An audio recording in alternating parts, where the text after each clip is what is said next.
Welcome to ஹேடே something. ஒரு சின்ன கிராமத்துக்கு வெளிப்புறமாக ஒரு காட்டுப்பகுதி இருக்குது. அந்த காட்டுப்பகுதியில் பார்த்தீங்கன்னா யாருமே அதிகமாக வரப்போ இருக்க மாட்டாங்க. அதிகமாக யாரும் வரப்போ மாட்டாங்க. எப்போயாவது யாரோ அங்கிட்டு போகணுன்னா போவாங்க, இல்லைனா ஏதோ வேலை விஷயமா எங்கேயோ போகணுன்னா வருவாங்க. அப்போ அந்த சின்ன கிராமத்தில் இருக்க ஒரு சின்ன பையன் வந்துட்டு ஒரு நாள் வந்துட்டு அந்த காட்டுப்பகுதிக்கு போகிறான். அந்த காட்டுப்பகுதி போயிட்டு அந்த காட்டுப்பகுதிக்குள்ளே இருக்க நிறைய மரங்கள் செடிகள் இதெல்லாம் வந்துட்டு அவன் பார்த்துக்கிட்டு போய்கிட்டே இருக்கான். அப்போ வந்துட்டு பார்த்தீங்கன்னா திடீர்னு வந்துட்டு ஒரு மாமரத்தை பார்க்குறான். அந்த மாமரம் ஃபுல்லாக நிறைய பழங்கள் வந்துட்டு அந்த மாமரத்தில் இருக்குது. என்ன பண்ணுறான், இந்த இடத்துல தான் யாருமே அதிகமாக வர மாட்டாங்களே, அப்புறம் நம்ம யார் கேட்க போகிறா அப்படின்னு சொல்லிட்டு அந்த மாமரத்தில் ஏறி பழம் ஒவ்வொன்றா பறித்து சாப்பிட்டுட்டு இருந்தவன் என்ன பண்ணுறான், ரெண்டு பழத்தை அங்கே சாப்பிட்டுட்டு இன்னும் ஒரு 4 பழங்களை எடுத்துக்கிட்டு சரி இதோட போதும் கீழே இறங்கிடலாம் அப்படின்னு சொல்லிட்டு கீழே இறங்கணும்னு முயற்சி பண்ணுறான். ஆனால் ஏறின அவனுக்கு அந்த மரத்துலேருந்து கரெக்டாக கீழே இறங்க தெரில. ஒரு பயம் வேறு, ரொம்ப உயரமாக வேறு இருக்குது. கீழே வந்துட்டு அவனால் கரெக்டாக இறங்க முடியல. அந்த மரத்தில் இருந்துட்டு அவனும் சரி இறங்கிடலான்னு பார்த்து எவ்வளோ ட்ரை பண்ணுறான். ஆனால் அவனால் சுத்தமாக அந்த மரத்துலேருந்து இறங்கவே முடியல. ஒரு வழியாக என்னன்னு பார்த்து ரொம்ப நேரம் 1 மணி நேரம் 2 மணி நேரம் கூட முயற்சி பண்ணுறான். ஆனால் சுத்தமாக இறங்க முடியல. ஏன்னா அவன் சின்ன பையன்றனால அந்தளவுக்கு அவனுக்கு மரத்துலேருந்து கீழே இறங்கவும் தெரில. உடனே என்ன பண்ணுறான், இதை நினச்சி வந்துட்டு ரொம்ப அழுகுறான். யாரோ வாங்க வாங்க வாங்கன்னு கத்துறான். ஆனால் நான் தான் ஏற்கனவே சொன்னல, அந்த காட்டுப்பகுதியில் வந்துட்டு யாருமே அதிகமாக வரவும் மாட்டாங்க, போகவும் மாட்டாங்க. எப்போயாவது வந்தால் தான் வருவாங்க. அதுவும் வெளியில் போகிறப்ப அந்த காட்டுப்பகுதியை கடந்து போகிற மாதிரி இருக்கும். அதனால தான் இப்போ வருவாங்க. இப்போ ஒரே விஷயந்தான் பண்ணும். ஒன்று இந்த மரத்துலேருந்து இறங்க முயற்சி பண்ணும். அப்போ இல்லைனா அந்த மரத்துலேயே அப்படியே உட்காந்துருக்கணும். அது எவ்வளோ நாள் ஆனாலும். ஏன்னா அது எப்போயாவது தானே அந்த மக்கள்லாம் அந்த கிராமத்தில் வாழ்கிற மக்கள்லாம் அந்த பகுதிக்கு வந்துட்டு வருவாங்க. அப்போ என்ன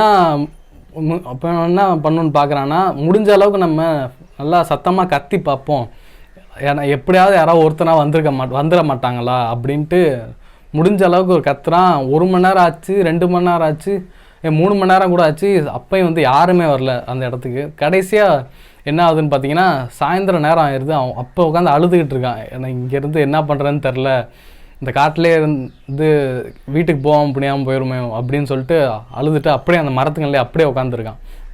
அப்போ வந்துட்டு அந்த வழியாக ஒரு பெரியவர் வந்துட்டு ரொம்ப நேரம் கழித்து ஒரு பெரியவர் வந்து அந்த காட்டு வழியாக வந்துட்டுருக்காரு. அந்த பெரியவர் வந்துட்டு அந்த பையன் வந்து அழுதுட்டு இருக்க சத்தம் கேட்டுட்டு அப்படியே போய் பார்த்துட்ருக்காரு. அப்போ அந்த பையன் அந்த பெரியவரை பார்த்துட்டான். பெரியவர் பார்த்துட்டு அந்த பெரியவர்கிட்ட உதவி கேட்குறான். அதாவது இந்த மாதிரி நான் வந்தேன், இந்த மாதிரி மரத்தில் ஏறி இந்த பழத்தை சாப்பிட்லான்ட்டு வந்தேன், ஆனால் இப்போ என்னால் கீழே இறங்க முடியல, எனக்கு தயவு செஞ்சு உதவி பண்ணுங்கள், என்னை கீழே இறக்கி விட்டுருங்க அப்படின்னு. நான் அந்த பழத்தை கூட உங்கள்கிட்ட கொடுத்துறேன், என்னை தயவு செஞ்சு கீழே இறக்கி விட்டுருங்க அப்படின்னு சொல்கிறான். உடனே அந்த பெரியவர் ரொம்ப நேரமாக அப்படியே பார்த்துக்கிட்டே இருக்காரு. அவன் பக்கத்தில் போகவே மாட்டேன்றாரு.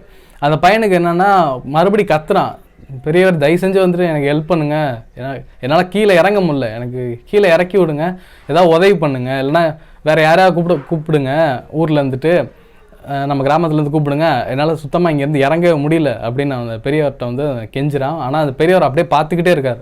ரொம்ப நேரமாக அப்படியே பார்த்துக்கிட்டே இருக்கார். ஒரு கட்டத்துக்கு மேலே அந்த பையன் வந்துட்டு கத்த ஆரம்பிச்சிடுறான்.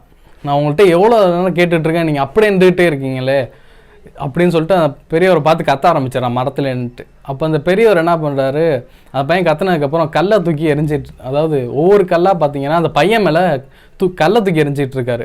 அந்த மரத்தில் அவன் மேலே படுற மாதிரி கல்லை தூக்கி எரிஞ்சிட்டு இருக்காரு. அந்த பையனுக்கு என்னென்னா ஃபஸ்ட்டு ஒரு கல் வந்தோடனே அவன் மேலே படல.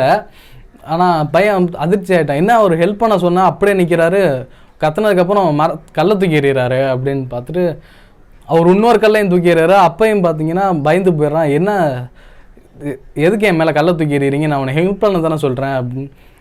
அப்புறம் 3ஆவது கல்லை தூக்கி எறிஞ்சிறப்ப அவன் மேலே லைட்டாக பட்டுருது அந்த கல். உடனே அவன் ரொம்ப வந்து கோவமாயிடுறான். கோவமாயிட்டு, இப்போ நான் உங்களுக்கு உதவி தானே பண்ணணும்னு சொன்னேன், என் மேலே எது கல்லை தூக்கி எறிஞ்சேன்னு அந்த கோவத்தில் அந்த மரத்துலேருந்து கீழே இறங்கி அந்த பெரியவர்கிட்ட போயிட்டு அதாவது திட்டுறான் அந்த பெரியவரை. நான் உங்களை என்ன பண்ண சொன்னால் நீங்கள் என்ன பண்ணுறீங்க, நான் உங்களை உதவி தானே பண்ண சொன்னேன், என்னைய நீங்கள் எதுக்கு என் மேலே கல்லை தூக்கி எறிஞ்சிட்டு இருக்கீங்க. அப்போ அந்த பெரியவர் சொல்கிறாரு, ஏன்பா நீ கேட்டது தானேப்பா நான் பண்ணேன் அப்படின்றான். என்ன நான் கேட்டதை பண்ணீங்க, நான் கேட்டதுன்னா நீங்கள் பண்ணது என்ன, நான் உங்களுக்கு உதவி தானே பண்ண சொன்னேன் என்னைய அப்படின்னு சொல்லிட்டு அந்த பெரியவரை பார்த்து கத்துறான். இப்போ நான் உனக்கு உண்மையாக உதவி தான்ப்பா பண்ணேன், எப்படி அப்படின்னு கேட்குறான். இப்போ நீ அந்த மரத்தில் ரொம்ப நேரமாக இருந்தியா, யாராவது உதவி வேணும்னு கேட்டுட்டு இருந்தியா, யாராவது உன்னை இறக்கி வேணும்னு சொன்னியா, உன்னை யாருமே இறக்க வரலையே, இப்போ நான் தானே உன்னை இறக்குறதுக்கு வழி பண்ணேன் அப்படின்னு. நீங்கள் எங்கே என்னை இறக்குறதுக்கு வழி பண்ணீங்க, நானாக தானே இறங்கி கீழே வந்தேன் அப்படின்னு. அதுதான்ப்பா, இப்போ நான் உன்னை கல்லை தூக்கி எரியாமல் இருந்திருந்தா நீ அங்கேருந்து கீழே இறங்கி வந்துருந்துருப்பியா அப்படின்னு கேட்டார். அந்த பையன் ஒரு நிமிஷம் அப்படியே யோசிச்சுட்டு அப்புறமா யோசிச்சுட்டு இருந்து அப்புறம் அந்த பெரியவரே பார்த்துட்டு இருந்தான். அப்போ அந்த பெரியவர் சொல்கிறாரு, இந்த பாரு தம்பி, இந்த மரத்தில் நீ தான் ஏறின, ஓகேவா, இந்த மரத்தில் நீ தான் ஏறின, அந்த பழங்களை நீ தான் சாப்பிட்ட, ஓகே.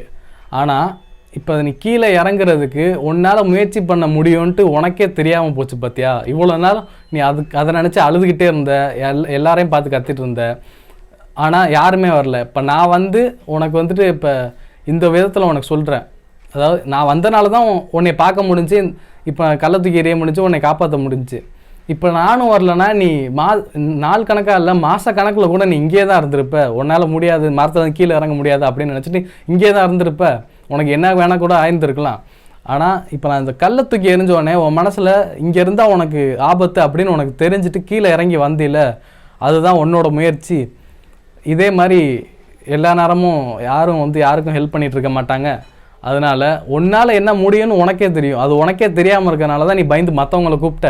அது உனக்கே முடிஞ்சனால தான் உன்னே மீறி நீ கீழே இறங்கி வந்த, சரியா அப்படின்னு சொல்லிட்டு பெரியவர் அவனை பார்த்துட்டு சொல்லிட்டு போயிட்டாரு. இவனும் அப்படியே அவன் கிராமத்துக்கு போயிட்டான். இதை உணர்ந்துக்கிட்டே போயிட்டுருக்கான். இதுலேருந்து நமக்கு என்ன தெரியுதுன்னா, நமக்குள்ளே நிறையா, அதாவது என்ன சொல்கிறது, நிறைய டேலண்ட் இருக்கும்.